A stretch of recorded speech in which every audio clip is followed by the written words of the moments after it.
రాజ్యాంగం ప్రకారం మనకు హక్కులు ఎలా ఇచ్చిందో కొన్ని బాధ్యతలను కూడా ఇచ్చింది. ఆ బాధ్యతలను నెరవేర్చాలి. ఫస్ట్ హిందువులు 100% ఓటు వేయడానికి వెళ్ళండి. పోలింగ్ బూతుల దగ్గరికి 100% ఓటు వేయడానికి మీరు వెళ్తే హిందువుగా గెలిచినట్టే. అత్యధికంగా ఓటు వేయంది ఎవరైనా ఉన్నారా అంటే హిందువులే. ఇంకా మాట్లాడాలని చాలా ఉంది, కానీ ఇక్కడ సమయం అయిపోయిందని చెప్పారు కాబట్టి ఇక్కడితోనే మాట ఆపేస్తున్నాను. కానీ మీరంతా నాకు ప్రమాణం చేయాలన్నా, చేస్తారా? మీ చేయి ముందుకు పెట్టండి.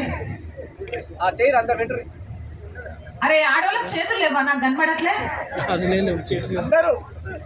దేశాన్ని ధర్మాన్ని కాపాడడానికి సిద్ధంగా ఉంటాం. ప్రకృతిని ప్రేమిస్తాం, ప్రకృతిని ఆరాధిస్తాం. ప్రకృతికి విపత్తు కలిగించే ఏ పని చెయ్యం. హిందువుగా మరో హిందువును ఆదుకుంటాం, ఆర్థికంగా నిలబెడతాం. అసమానతలు లేని సమాజాన్ని నిర్మిస్తాం. స్వదేశీ వస్తువులను మాత్రమే కొంటాం.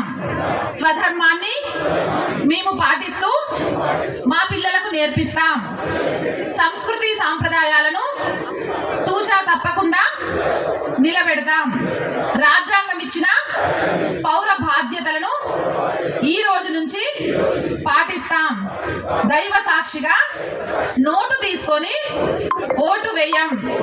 ఓటును అమ్ముకోం, ఓటును నమ్ముకుంటాం. భారత్